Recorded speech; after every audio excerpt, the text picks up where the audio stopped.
No quiero mandar ni ser mandado, porque el poder corrompe al que lo ejerce y degrada al que se somete, y no se me ocurre un destino más terrible que esclavizarme a la voluntad de alguien más. Siento que sería un insulto al infinito potencial humano con el que nacimos tú y yo. Intenté irme al bosque y pensé que por fin era libre, pero luego lo quemaron para hacer más cubos de concreto, y ahí me quedó bien claro que si sigo escapando al bosque, un día no quedarán más bosques a dónde escapar. El problema no es dónde estamos, ni a qué nos dedicamos, sino cómo nos organizamos. El mito popular sostiene que solo hay dos direcciones, pero ya lo hablamos en un video anterior. Tu paradigma político del siglo XVIII, de izquierda y derecha, no predice nada y justifica de todo. El impulso de conservar o de transformar existe en el interior de cada uno de nosotros, y podemos rastrear su origen hasta nuestra biología porque necesitamos de ambos para sobrevivir. Por otro lado, la realidad nos ofrece no solo dos, sino una infinidad de caminos por tomar, 1.000.000 de formas de organizarnos. Unas, como en las que vivimos, pues son autoritarias y verticales, están basadas en la competencia y la gran mayoría de la gente no actúa libremente, sino que obedece a la autoridad de alguien más. Otras son horizontales, democráticas y están basadas en la cooperación. La gente decide cooperar libremente. Yo lo vi con mis propios ojos. Pero por más justa y hermosa que nos parezca una forma de organización, no podemos simplemente tomarla del anaquel y aplicarla a nuestra sociedad. Mucho menos podemos tomar una forma de organización del pasado, que respondía a las necesidades de la gente del pasado, y aplicarla en el momento presente. Eso se llama cosplay. El gran vicio del siglo XX, y la razón por la que este siglo brutal de guerras mundiales fue tan terrible, fue justo esta idea de que unos intelectuales bien picudos iban a diseñar un sistema perfecto desde sus torres de marfil, y luego, sin haberse subido nunca al metro, iban a hacer que las millones de personas en la base de sus condenados países, cuyas vidas ni conocían, vivieran de acuerdo a sus locos designios. Y pues las consecuencias fueron gulags de un lado y campos de concentración del otro. Se odian y tienen banderas muy distintas y enarbolan ideales muy opuestos, pero una patada capitalista duele igual que una patada comunista. Entonces, para no tener que patear a nadie, ni ser pateados en el nombre de nuestros sistemas totalitarios y perfectos, abandonemos estos planes de arriba hacia abajo y comencemos desde el otro lado. Así como crecen las plantas y los procesos vivos, de abajo hacia arriba, de adentro hacia afuera. Tenemos los medios, la tecnología, y además está corriendo el reloj del colapso climático, así que vale la pena preguntarnos, ¿cómo nos organizamos? Y no estoy proponiendo que inventemos otra torre de marfil, pregunto como se pregunta en ciencia, con la curiosidad de observar y entender el fenómeno. ¿Cómo nos organizamos? Vámonos al origen, a lo más básico, ¿qué sí nos consta? ¿Qué es lo que dice la evidencia?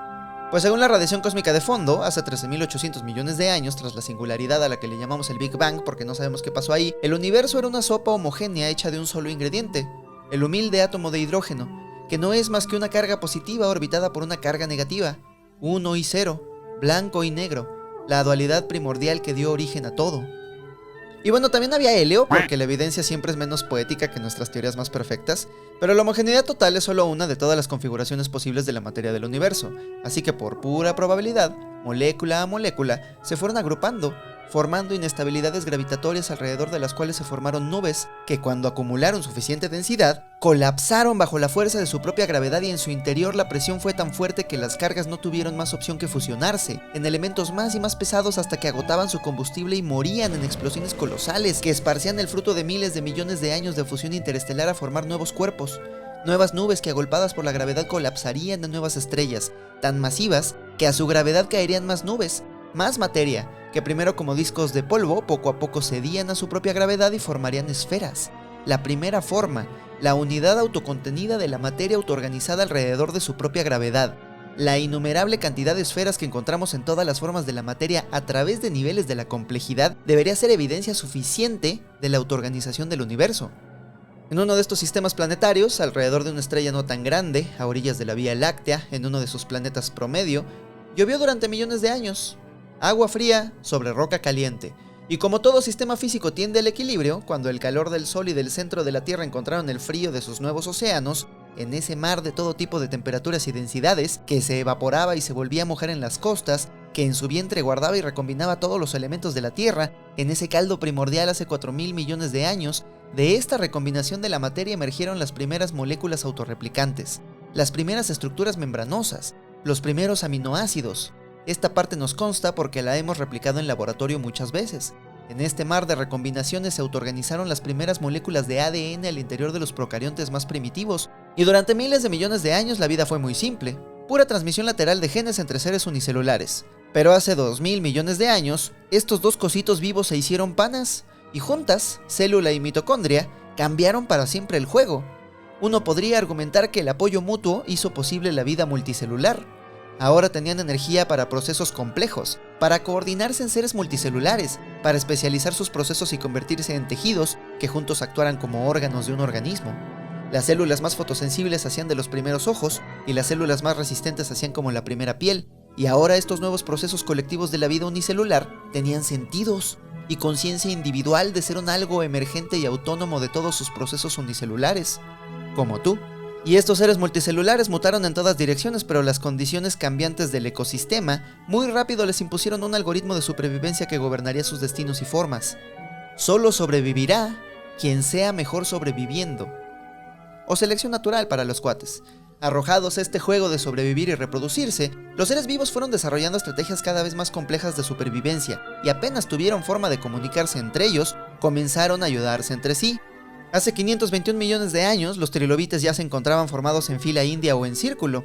Su comportamiento social no se fosilizó, así que no nos consta nada, pero hace 140 millones de años ya había hormigas que con su escasa capacidad de procesamiento ya tienen complejas reglas de apoyo mutuo que les permiten construir, como dice Kropotkin, sus caminos pavimentados y galerías cubiertas entre los hormigueros, sus espaciosas salas y graneros, sus campos de trigo, sus cosechas, los granos malteados, los huertos asombrosos de la hormiga umbelífera que devora hojas y abona trocitos de tierra con bolitas de fragmentos de hojas masticadas, y por eso crece en estos huertos solamente una clase de hongos y todos los otros son exterminados. Sus métodos racionales de cuidado de los huevos y de las larvas comunes a todas las hormigas y la construcción de nidos especiales y cercados para la cría de los pulgones que Linneo llamó tan pintorescamente la vaca de las hormigas, y por último, su bravura, atrevimiento y elevado desarrollo mental. Todo esto es la consecuencia natural de la ayuda mutua que practican a cada paso de su vida activa y laboriosa. Sin que nadie lo diseñe, de la interacción entre hormigas emerge el hormiguero. Cambia las reglas de interacción de las hormigas y transformarás el hormiguero. Pero las hormigas son limitadas. Pocas tienen la capacidad de extender esta solidaridad a otras hormigas, aún de su misma especie fuera de la colmena. En ese sentido no son muy distintas de nuestros políticos. Pero otras formas de vida superiores, ya con sistema límbico para sentir emociones complejas, pueden aliarse hasta con otras especies. Los deterministas biológicos que no le entendieron a Darwin te quieren pintar la selección natural como una guerra de todos contra todos, donde la vida se devora mutuamente y solo sobreviven los más brutales. Pero hasta las aves de rapiña son increíblemente sociales, entre ellas y con otras aves. Darwin describía que el grifo halcón brasileño hacía amigos todo el tiempo, y cuando encontraba una presa muy grande, convocaba a 5 o 6 de sus camaradas para llevarla juntos. Y la depredación ni siquiera es la estrategia de supervivencia más efectiva. Las violentas y hambrientas vidas del grifo halcón brasileño no se comparan en seguridad individual y goce de la vida en común con la de las garzas y los papagayos. Ambas aves son tan listas que tienen un complejo sistema de vigías para mantenerse seguras. En la naturaleza, dedican un par de horas diarias a la búsqueda del alimento y el resto del tiempo se entregan a la vida social, entre ellas y con otras aves. Esta conquista, no solo de la supervivencia, sino además de una vida chida y plena, es la estrategia de supervivencia más efectiva y requiere de inteligencia, más que de fuerza. Pero la inteligencia se desarrolla en comunidad. Las garzas y papagayos no se encierran a ver videos de conspiraciones en YouTube, sino que aprenden y desarrollan su inteligencia conviviendo entre ellas y con otras aves. Esta sociabilidad les da una ventaja evolutiva como ninguna otra. Y entre los mamíferos, con sus cortezas frontales, las estrategias de apoyo mutuo son infinitamente más variadas. Como explica Kropotkin, lo primero que nos asombra en esta vasta clase de animales es la enorme supremacía numérica de las especies sociales sobre aquellos pocos carnívoros que viven solitarios. Las mesetas, las regiones montañosas, estepas y depresiones del Nuevo y Viejo Mundo literalmente hierven de rebaños de ciervos, antílopes, gacelas, búfalos, cabras y ovejas salvajes, es decir, de todos los animales que son sociales. Qué insignificante en comparación con ella es el número de los carnívoros, y qué erróneo en consecuencia el punto de vista de aquellos que hablan del mundo animal como si estuviera compuesto solamente de leones y hienas que clavan sus colmillos ensangrentados en la presa. Es lo mismo que si afirmáramos que toda la vida de la humanidad se reduce solamente a las guerras y a las masacres. En esta etapa de desarrollo, cuando ya tenemos corteza frontal donde almacenar el pensamiento simbólico, es cuando aparecen las primeras jerarquías. No porque unas hienas sean más picudas que otras o porque trabajen más duro, sino porque no tienen suficiente comida. Si no hay comida para todo el mundo, entonces deben organizarse para comer. y nace un incentivo hasta de vida o muerte por la competencia contra otros miembros de la manada. Las jerarquías son una solución de los mamíferos autoorganizados frente a la escasez. Los mamíferos en abundancia tienen menos incentivos para competir y más oportunidades de colaborar. Y aquí hay que explicar un malentendido, porque en 1970 el zoólogo David LeMech publicó un libro sobre lobos donde propuso la idea de que en cada tribu hay un lobo alfa que domina a los otros lobos. Y luego un montón de gente insegura de su propia masculinidad y que no ha hojeado ni un libro de biología, escuchó esto y dijo: «Ah, entonces también debe haber hombres alfa». Pero luego en 1999 el mismo David LeMech se retractó porque estaba estudiando a lobos en cautiverio.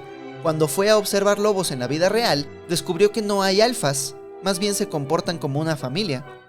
Pero creo que aquí hay un punto a rescatar. Mech estaba estudiando a un animal social en cautiverio, alienado de su origen y tratando de sobrevivir entre extraños a condiciones medioambientales para las que no evolucionó. Tiene sentido que hayamos desarrollado las mismas estructuras de dominación. Como dijo Carl Jung, donde hay la voluntad de poder, no puede haber amor, pero donde hay amor, ni siquiera es necesario el poder. Amor y poder es otra forma de preguntarnos, ¿de dónde viene esto que te mueve? Tu motivación, ¿es intrínseca o es extrínseca? Intrínseca es cuando tú lo quieres hacer, y extrínseca es cuando alguien más te dice que lo hagas. En 2011, este loco y su equipo pusieron a 2 ratas en jaulas conectadas por una rueda. En la primera jaula había una rueda de ejercicio y espacio para relajarse. La segunda jaula era solo la rueda de ejercicio. Así que cuando una rata decidía ejercitarse, la otra rata debía ejercitarse. Al cabo de unos meses, ambas ratas habían hecho la misma cantidad de ejercicio, pero la rata que decidía ejercitarse tenía un mayor tono muscular, mejor sistema inmune y mayor liberación de dopamina. En cambio, la rata que debía ejercitarse no reportaba ninguno de estos beneficios, al contrario. Por eso los mamíferos sociales, cuando alcanzan cierta abundancia, siempre buscan actuar desde su propia motivación. Hasta en algunos órdenes supuestamente jerárquicos, como la familia de los lobos, el lobo fuerte que defiende a los débiles no está ahí porque hay una institución que lo obliga. Ese lobo actúa por amor. Entre los animales solo ves motivación extrínseca cuando se escapa de un depredador o cuando se habita al interior de un orden vertical. No todas las jerarquías, pero solo en una jerarquía. Y entre los mamíferos autoorganizados, quien ha llevado el juego de lo social y de lo simbólico a sus últimas consecuencias, son los primates, los amos de este juego. La diferencia entre la organización estratificada de los chimpancés y las orgías horizontales y matriarcales de los bonobos son más evidencia de que nuestra forma de organización depende más de nuestras condiciones materiales que de nuestra inteligencia. Pero el ser humano es distinto.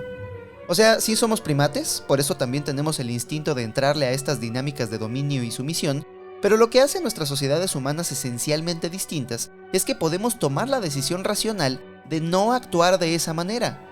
El antropólogo evolutivo Christopher Boehm, en su trabajo sobre los orígenes biológicos de la moral y la organización humana, ha observado un montón de tribus de cazadores y recolectores en África, Sudamérica y el sureste de Asia, y encontró que en todas estas partes del mundo, la gente ha desarrollado estrategias colectivas anti-bullying.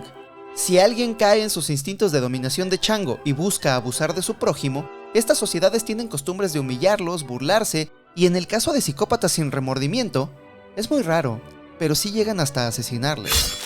Pero aún entre amigos, al cazador más talentoso se le echa carrilla para que no se crea mucho, y la carne la reparte alguien al azar y no el que mató a la presa, porque estas sociedades saben cuál es la tendencia de dominación y egoísmo de chango, y no solo dicen, pues ya, ni modo, el ser humano es malo, toca lamer la bota. No, mejor adaptan sus sociedades. El bullying puede ser instintivo, pero el antibullying no. Es una estrategia racional que viene de entender cómo nuestra sociedad sería distinta si actuáramos de formas distintas. Y por eso Aristóteles decía que el ser humano es un zoon politikon, un animal político. Esta es la esencia de la política, la habilidad de reflexionar conscientemente sobre el curso que puede tomar nuestra sociedad y hacer argumentos explícitos de por qué deberíamos tomar un camino en lugar del otro. Esta es la esencia misma de nuestra humanidad, que somos entes políticos autoconscientes. Por lo que cuando hablamos de los seres humanos y nos preguntamos cómo nos organizamos, pues no podemos decir que éramos todos fachos o éramos todos progres, porque durante la mayoría de nuestra historia evolutiva existimos en África, un continente con casi todos los ecosistemas. Al Homo sapiens sapiens ancestral le tocó coexistir con neandertales, denisovanos, Homo floresiensis, Homo luzonensis. Aquello debía parecer la Tierra Media, un mundo lleno de gigantes, elfos, hobbits, y los últimos hallazgos de la arqueología y la antropología confirman que el ser humano y sus ancestros siempre fueron animales políticos. Escribe David Graeber. Ahora está claro que las sociedades humanas anteriores a la aparición de la agricultura no se limitaban a pequeños grupos igualitarios. Por el contrario, el mundo de los cazadores-recolectores, tal como existía antes de la llegada de la agricultura, era un escenario de audaces experimentos sociales, que se asemejaba más a un desfile de carnaval de formas políticas que a las áridas abstracciones de la teoría evolutiva. Los académicos de la aristocracia victoriana, que jamás en su vida desenterraron medio huesito, teorizaban que esta debía ser una vida primitiva y sucia, al borde de la inanición y en constante lucha por la supervivencia. Pero el antropólogo Marshall Salins miró a la evidencia y encontró que no. De hecho, estas eran sociedades hasta opulentas. O sea, no traían cadenotas de oro ni cambiaban teléfono cada año, pero es que tampoco lo necesitaban. Tenían pocas necesidades, así que siempre tenían mucho más de lo que necesitaban. Dedicaban a su supervivencia 2 o 3 horas diarias y el resto del día se la pasaban, pues como los animales políticos en el comadreo. Y durante la mayoría de nuestra historia evolutiva, el orden social cambiaba por las temporadas. Estos académicos victorianos, como tenían supernormalizado su imperio genocida, concebían el origen del Estado con el monopolio del uso de la fuerza. Frente a la evidencia actual, su teoría de policías no tiene sentido. Veríamos a los Cheyenne, a los Lakota, a los Inuit y a los aborígenes australianos, pero también a los Nambekwara y a los Crow, evolucionar al nivel del Estado cada noviembre cuando llega el invierno y luego regresar a su estatus de tribu al llegar la primavera. Porque el ser humano siempre tuvo que sobrevivir a este planeta, y durante la mayoría de nuestra historia evolutiva nos gobernábamos por un dualismo estacional, o sea que cambiábamos de orden social según las temporadas. Cuando llegaba el invierno y la comida era escasa, para que todo el mundo alcanzara, se hacían jerarquías con el poder de decidir hasta la vida y la muerte. Pero en primavera, cuando otra vez el mundo estaba lleno de comida, se relajaba el orden social y se volvía mucho más igualitario, y la gente le dedicaba su tiempo a cosas que realmente amaba, a sus seres queridos y a temas más elevados como averiguar de qué está hecho este mundo y para qué vinimos a él. Lugares como Stonehenge, Poverty Point y Göbekli Tepe eran construidos por fases en festivales anuales donde miles y miles de personas de todas las tribus de la región se reunían y aunque no hablaran el mismo idioma, por lo menos sí compartían las mismas unidades de medida y la misma curiosidad por el cosmos. Esta parece ser la forma en la que se autoorganiza la humanidad libre cuando vive en abundancia. En la región del Gran Alto Nilo, en Sudán del Sur, aún vive y resiste un pueblo con una larga historia de lucha anticolonial, los Nuer. Cuando el antropólogo inglés Edward Evans Pritchard los conoció, escribió sobre ellos. Que cada Nuer se considere tan bueno como su vecino es evidente en cada uno de sus movimientos. Se pavonean como señores de la tierra, que de hecho ellos consideran que lo son. En su sociedad no hay amos ni sirvientes, sino solo iguales, que se sienten ellos mismos la creación más noble de Dios. Si le das una orden a alguien, se enoja, y o no la cumple, o la cumple de una manera tan torpe y burlona que es hasta más insultante que un rechazo. Entonces, ¿qué nos pasó? Si el ser humano en abundancia se organiza de manera horizontal para actuar desde su motivación intrínseca, ¿cómo es que vivimos en los tiempos de mayor abundancia de la historia y seguimos habitando órdenes jerárquicos y verticales donde nadie hace lo que quiere y todo el mundo actúa desde la motivación extrínseca? Si las sociedades fluctuaban entre igualdad y jerarquía, ¿cómo es que nos quedamos atorados? Los intelectuales victorianos y sus discípulos más obedientes sostienen la teoría de que la jerarquía es una necesidad de las sociedades a gran escala. Robin Dunbar dice: necesitamos jefes que dirijan y una policía para asegurar que se les obedezca.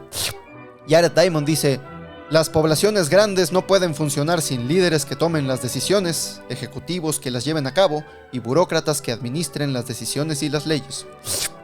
O sea, el lenguaje moderno para repetirnos que el Estado comienza con el monopolio del uso de la fuerza. Y la justificación es siempre la agricultura. Si quieres vivir en ciudades, necesitas agricultura. Y la agricultura necesita jerarquía. Esta teoría no se sostiene porque tenemos a incontables civilizaciones que hacían agricultura a gran escala sin la necesidad de un poder centralizado, y hasta el día de hoy sobreviven en figuras de trabajo colectivo como el tequio. La razón yo creo que es obvia, pero nadie la quiere mencionar. Es la violencia. Los sistemas autoorganizados se regulan solos y se mantienen vivos por su propia acción. Las jerarquías artificiales no. Para mantener constante un sistema que no proviene de la motivación intrínseca, invariablemente vas a necesitar violencia. Escribe David Graeber: la violencia es quizá la única forma de acción humana que puede controlar la acción de otro ser humano sin la necesidad de entenderle. Por eso es siempre el arma predilecta de los estúpidos. El ser humano lleva en este planeta 200.000 años, pero hace apenas 10.000 años inventaron la guerra. una situación que aseguraría escasez y violencia para sus civilizaciones. Cada pueblo que toca la guerra se convierten en peones y capataces. Bueno, hasta Roma era más o menos progre, hasta que en una de sus fluctuaciones entre democracia y dictadura, el dictador ya no se quiso bajar del trono y la república se convirtió en una eterna guerra por el manto imperial. Pese a los imperios, siempre hubo gentes libres y pueblos autónomos, pero aquí en este continente, hace 500 años, ocurrió un desarrollo histórico, la colonización. Hoy los hijos más perdidos de Europa le piden a las naciones latinoamericanas que hasta les agradezcamos la conquista, pero para los miles y miles y miles de pueblos y gentes y culturas que habitaban el continente, su vida como la conocían fue destruida. 9 de cada 10 personas murieron, los sobrevivientes fueron esclavizados, un sistema de castas raciales se impuso para esclavizar a sus hijos y durante la larga noche de los 500 años se les siguen robando sus tierras y se les sigue asesinando para enriquecer a la peor gente. Pero hey, al menos obtuvieron a cambio su hispanidad, lo que sea que eso signifique. De todas las formas de organización comunal que había en la Vía Yala, los españoles adoptaron la jerarquía militarista y esclavista que ya estaba en el Imperio Mexica, porque pues ya estaba diseñada para administrar esclavos y solo le pusieron un español en la cima. Por eso mira los sistemas que seguimos habitando, básicamente jerarquías de la Edad de Piedra, pero además racistas. Por más independencias y revoluciones y transformaciones, nada cambia. Hemos derramado ríos de sangre en el nombre de la libertad, pero cuando el caudillo por fin toma el poder y tiene la oportunidad de deshacerlo, se lo queda. Entonces no importa si ganaron los buenos y gobierna Jesucristo, el sistema de esclavitud colonialista que nos impusieron los conquistadores sigue ahí.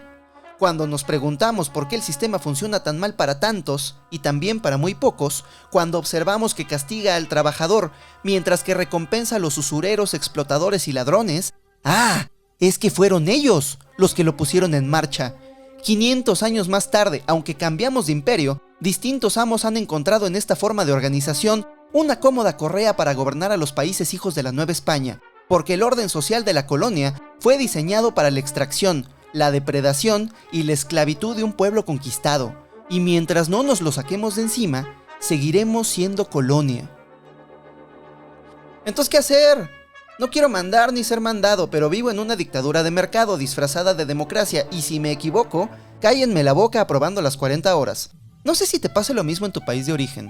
Aquí en México, la clase política se viste de muchos colores, pero en realidad solo tiene un partido único, el partido del dinero y el cabildeo empresarial. Le llaman democracia representativa, pero nos representa una clase que no vive nuestras vidas, ni comprende nuestros problemas. Muchos de ellos ni siquiera nos ven como seres humanos. ¿Cómo nos van a representar? No quiero mandar ni ser mandado, pero vivo en una dictadura de mercado administrada por una partidocracia vertical y jerárquica que no trabaja para mí, sino para una clase empresarial inepta y depredadora que no sabe innovar ni mejorar la vida de nadie y solo sabe robarse los territorios y bienes comunes, privatizar lo público, venderle a cualquier pelmazo los resultados de décadas y hasta siglos de autoorganización. Y como el gobierno básicamente trabaja para el dinero, entonces el gobierno activamente actúa para arrebatarnos lo poco que tenemos. Si yo no soy anticapitalista, el capitalismo es anti-yo. Entonces no quiero mandar ni ser mandado, pero habito una oligarquía violenta y depredadora. ¿Qué hago? Lo mismo que la Gaia, el cosmos y la vida misma siempre han hecho: autoorganizarnos. Fíjate que en la misma constitución con la que nos gobiernan están las herramientas para transicionar de una democracia representativa, que no representa a nadie, a una democracia participativa, donde participe todo el mundo. Este es el plan. Haremos un partido, porque esta es la herramienta de autoorganización que nos otorga nuestro contexto particular. ¿Qué más quisiera yo que la revolución anarquista mañana en la tarde? Pero en lo que pasamos de la A a la Z, tenemos que pasar primero por la letra B. Decía el líder de la resistencia popular de los pueblos galos, Vercingetorix: todo el mundo está dispuesto a morir, pero muy pocos están dispuestos a soportar el dolor con paciencia. En enero de este año metimos la solicitud ante el INE para conformar un partido político. Como no queremos mandar ni ser mandados, el partido es absolutamente horizontal, descentralizado y democrático. Nuestra única autoridad es el consenso y todas las responsabilidades son voluntarias. Aquí no hay amos ni sirvientes, sino solo iguales que se sienten la emergencia más noble de la complejidad. Esto no empezó en enero. Llevamos 3 años autoorganizándonos con la gente que nos escucha en cada estado y hemos formado una comunidad hermosa, de gente libre y bien culta. Con este equipo, celebraremos 20 asambleas en 20 estados. Comenzamos en junio. Bueno, ese es el primer paso. El segundo paso es aplicar estos cambios que ves en pantalla a los requisitos para conformar partido político. Porque la ley está mal diseñada. Los requisitos son tan grandes que para el momento en el que tienes los requisitos mínimos, ya tienes muchísimo poder concentrado en muy pocas manos.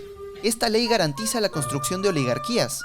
Para arreglarla, debemos bajar los requisitos para la creación de partidos políticos, para que más voces puedan ser escuchadas y más causas puedan ser representadas. Oye, pero nada más le vamos a dar dinero a los políticos. Al contrario, les daríamos menos.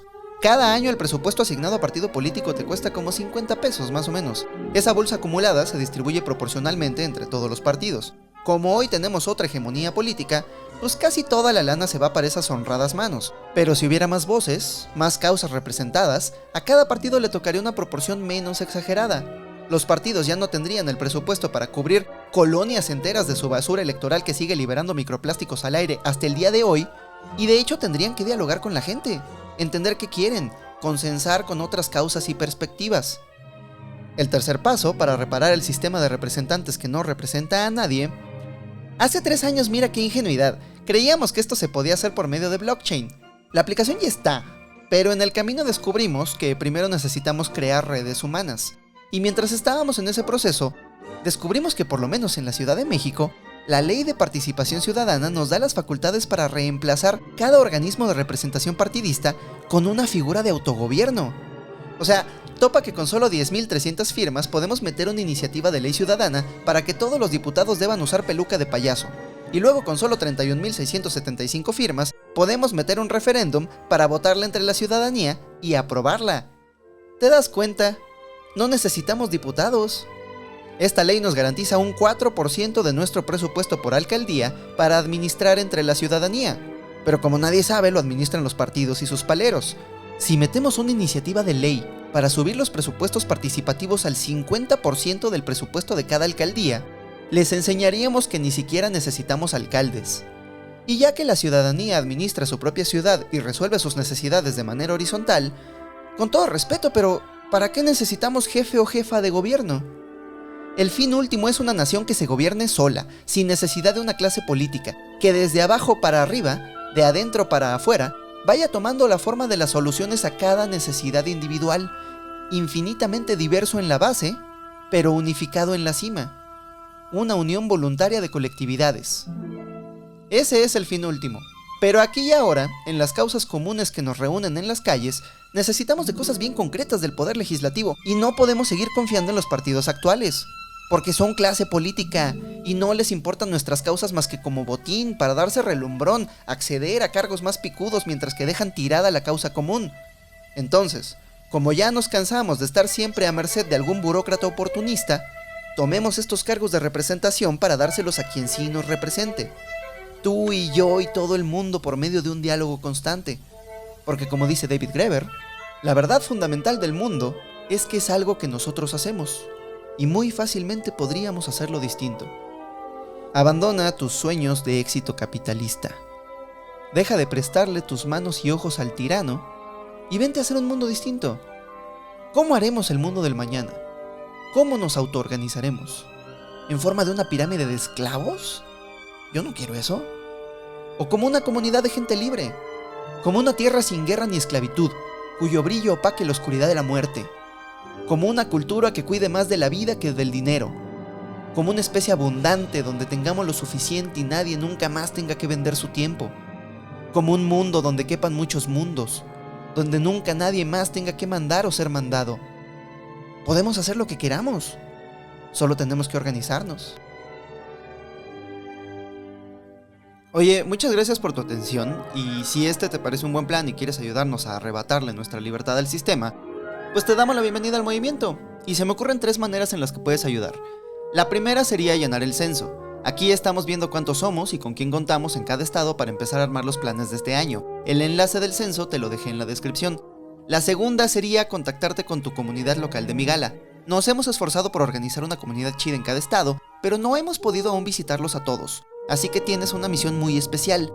En la descripción te dejo el enlace del directorio, donde están todos los grupos de Telegram por estado. Algunos están mejor organizados que otros, así que desde el estado en el que te encuentres, entra a tu grupo y avísanos cómo van. Si los ves que ya tienen asambleas y actividades, te damos la bienvenida. Súmate, propón, participa. Este es tu partido, finalmente somos horizontales y democráticos. Tú y yo valemos lo mismo en esta organización.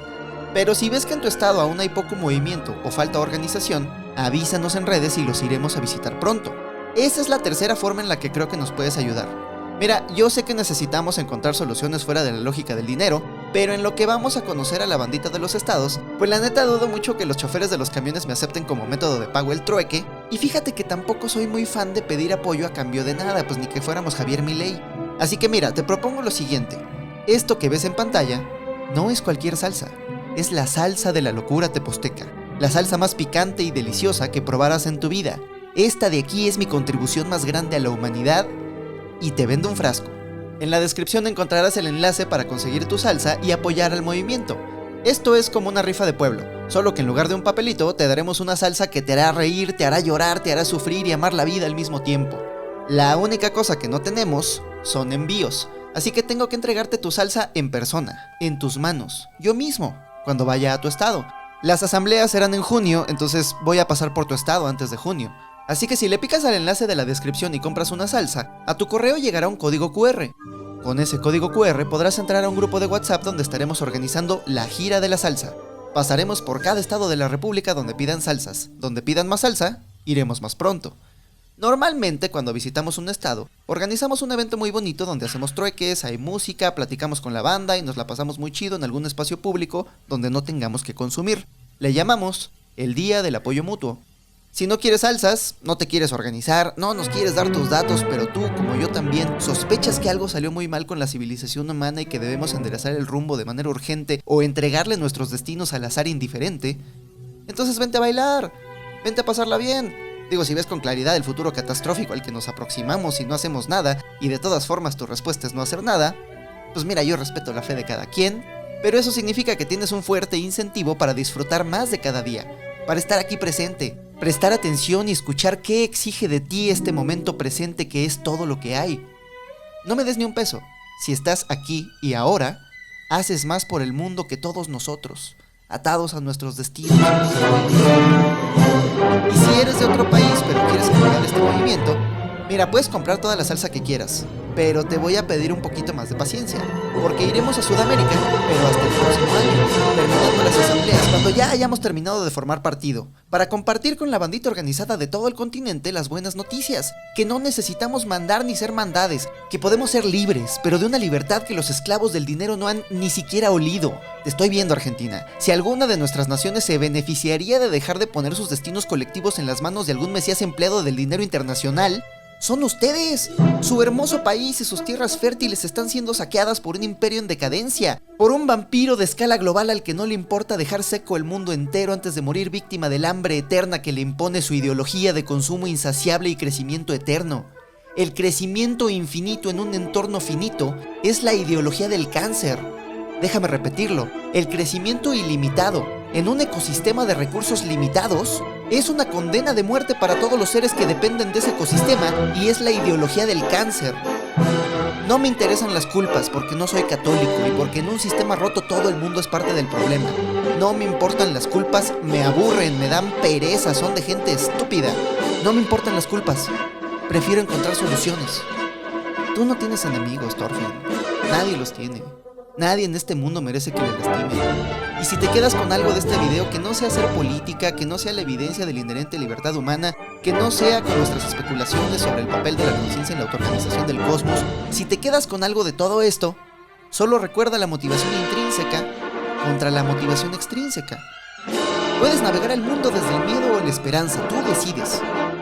Bueno, no decides tú, decide a qué le pones atención, pero sí decides a qué le pones atención. El miedo prende alertas a tu alrededor y te arrastra todo el día al ritmo de la motivación extrínseca. La esperanza, en cambio, cuando viene atada a un plan claro y acciones constantes, es la fuente de energía renovable más confiable que hay, porque prende una llama en tu interior que todas las derrotas del mundo no podrán apagar, y esa acción, ese movimiento con tu cuerpo que hace cambios en el mundo, ese es el antídoto para la depresión existencial y la ansiedad climática, te lo juro. Ya sabemos que el mundo está muy mal, por todas partes nos rodea un muro de olas negras. ¿Qué vamos a hacer? ¿Nos vamos a tirar al llanto? ¿O nos vamos a distraer con un video distinto cada 30 segundos hasta que nos alcancen las consecuencias colectivas de nuestra ceguera? Pregunto por pura curiosidad, porque mi rumbo, el mío yo ya me lo sé. Yo tengo que construir un sistema, o ser esclavo del de alguien más. No razonaré ni compararé. Mi trabajo es construir. Y si quieres ayudar, te doy la bienvenida. Muchas gracias.